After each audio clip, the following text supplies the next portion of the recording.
শুভ সন্ধ্যা সবাইকে। আশা করি তোমরা সবাই খুব ভালো আছো, নিজের খেয়াল রাখছো। আর আমি এখন চলে এসেছি হ্যাশট্যাগ আমরা সকলের আজকের টপিক নিয়ে। আজকের টপিকটা হলো এরকম যে বাবা লোকনাথ বলে গেছেন যে তুই সব কিছু কর, কিন্তু বিচার কর। তো আমি সেদিন এটা এক জায়গায় শুনলাম, তো আমার ভালো লাগলো যে ওখানে বলছেন যে বাবা লোকনাথ ব্রহ্মচারী আমরা সবাই জানি। বাবা লোকনাথ ব্রহ্মচারীকে কেউ একজন জিজ্ঞেস করেছিলেন যে আমি আমি যা কিছু করতে আমি এখন এই লোক সামনে আমার যে লোকটা রয়েছে তাকে আমার খুব মারতে ইচ্ছা করছে, তাহলে আমি কি মারতে পারি? তখন বাবা লোকনাথ বলছেন যে হ্যাঁ পারিস, কিন্তু তার আগে বিচার করে দেখ যে সেটা করলে কি হবে, ওইটা কি করাটা ঠিক, তার ফলে কি কি হবে। তো সেই কথাটাই মনে হলো যে একটু এটা নিয়ে এটা নিয়ে আমরা একটু ভাবা যাক। তো আমরা আসলে তো ওই ভিডিওটাতেই বলা আছে যে 95% মানুষ আমরা 95% আমরা প্রত্যেকটা মানুষ 95% আমরা না ভেবেই কাজ করি। যে কোনো কিছু আমরা হুট করে দিই, হুট করে বলে দিলাম কাউকে কিছু, বা কোনো কিছু করে ফেললাম, তার ফলেই আমাদের চারিদিকে এত কিছু আমরা যদি একটু বাবা লোকনাথ যে বলে গেছেন যে বিচার কর, সেটা যদি একটু করতে পারি, তাহলে এই 95% যে আমরা আনকনসাস মাইন্ডে যে আমরা করে ফেলি, সেইটার যে এফেক্ট, সেইটা আমাদের কিন্তু এত এফেক্ট পড়তো না যদি আমরা 5% অন্তত বিচার করে যদি আমরা কাজটা করতে, যে সব কিছু যে কোনো কিছু এই 95% কাজ আমরা যদি বিচার করে করি। তো আমরা রেগে যাই, আমরা রেগে গিয়ে রাগের সময় কিছু করে ফেলি। অনেক সময় আমরা এরকম আমরা আমাদের প্রত্যেকে 95% কাজ করি যেগুলো আমরা ভাবি না।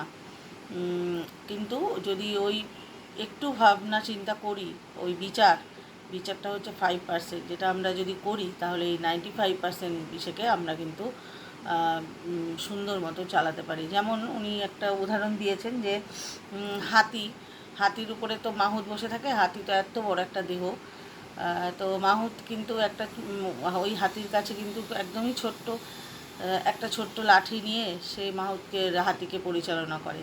তো সেই রকম হাতি হচ্ছে আমাদের কাজ, আমাদের 95% কাজের মতো। আর 5% আমাদের ওই 5% বিচার এত শক্তি রাখে যে পুরো হাতিটাকে চালায়, ওই 95% এইটাকে চালায়। তো সেই জন্যই বাবা লোকনাথ বলেছিলেন যে সব কিছু কর, কিন্তু বিচার কর। যে কোনো কাজ কিছু করার আগে একটু ভাবনা চিন্তা যদি আমরা ওই 5% যদি আমরা বিচার করি।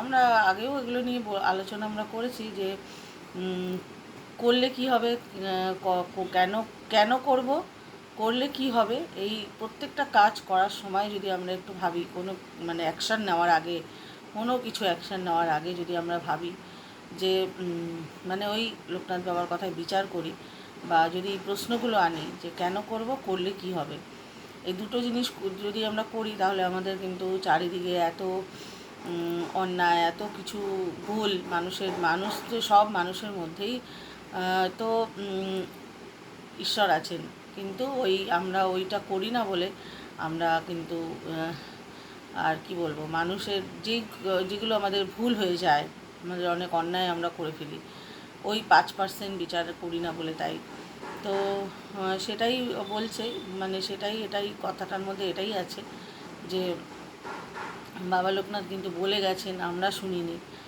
শুনি না। তো সেই জন্যই এটা করা উচিত, যদি এটা আমরা সবাই করতে পারি, যে বিচার করতে পারি প্রত্যেকটা কি কাজে, প্রত্যেকটা অ্যাকশান নেওয়ার আগে আমরা যদি রাগের সময় আমরা যদি কিছু না বলে আমরা যদি একটু পরে বলবো, নিশ্চয়ই বলবো, কিন্তু পরে বলবো বা 1 মাস পর বলবো, ওই বিচারটা করলে তাহলেই এটা হবে যে কেন করব, করলে কি হবে, বা একটা বিচার করে দেখা যে কেন করার পর কি হতে পারে যে কোনো অ্যাকশান, সেই জন্য আমরা সারাদিন যা কিছু করছি, খাওয়া বলো, যে কোনো কিছু কথা বলা বলো, যা কিছু বলো, ওইটা আমরা কিন্তু অনেক কিছু করছি 95% কাজ, কিন্তু আমরা ওই 5% বাদ বাকি যে 5% কাজ আমরা বিচার করে দেখছি না।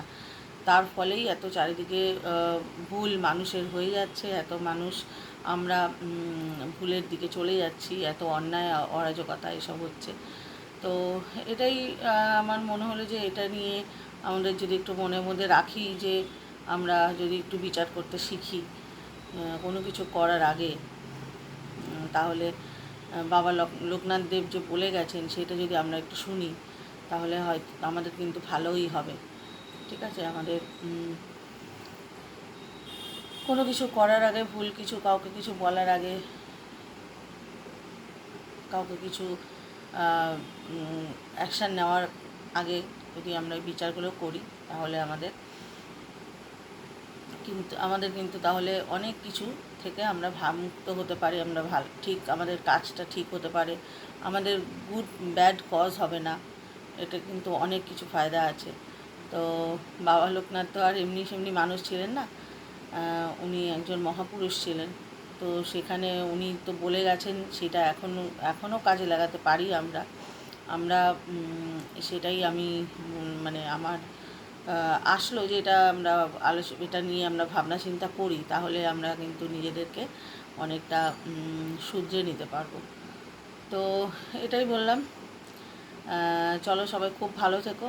এখনও কি বলবো, এখনও সেইভাবে কনসেন্ট্রেট করতে পারিনি এখনও, যতক্ষণ না এই এই চারিদিকে এত ঝামেলা অশান্তি, মন খারাপ, দেখবে যখন আমাদের সমাজ যদি হয়, তখন আমাদের মধ্যে কিন্তু এফেক্ট করে। আমাদের যেহেতু আমরা কদিন আগে আলোচনা করেছি যে আমরা একে অপরের সাথে কানেক্টেড, তো যেখানে চারিদিকে এরকম দুঃখের একটা বাতাবরণ, সেখানে ভালো থাকাটা কারোর পক্ষেই সম্ভব, কেউই পুরো ভালো থাকা সেটা কিন্তু এখন ডিফিকাল্ট। তো তারপরও অবশ্যই ভালো থাকতে হবে, অবশ্যই যেটা সঠিক সেটা করতে হবে ঠান্ডা মাথায়, ভেঙে পড়লে হবে না। অনেক সময় খুব রাগ হয়ে যাচ্ছে, অনেকেরই রাগ হয়ে যাচ্ছে, কিন্তু রাগের মুহূর্তের করা জিনিস কোনো কিছুই সেটা তো আর ভালো না, সেটা ঠান্ডা মাথায় করতে হবে।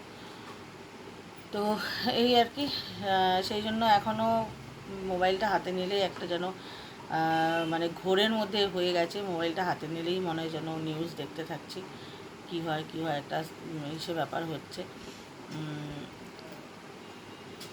সেই জন্য এখনও তোমাদের সবার ভিডিও ঠিক করে কন্টিনিউ দেখতে পারছি না, এটাই বলবো। আশা করি সব কিছু সুন্দর হবে, সব কিছু ঠিক হয়ে যাবে, এই আশা নিয়েই আমরা পজিটিভ থিঙ্কিং নিয়েই চলবো। এটাও ব্যাপার যে অনেকেই বলছে যে হবে না, কিন্তু এটা কোনো সংস্থার দ্বারা একটা দুটো কাজ হয়নি বলে এটাও হবে না, এরকম নয়।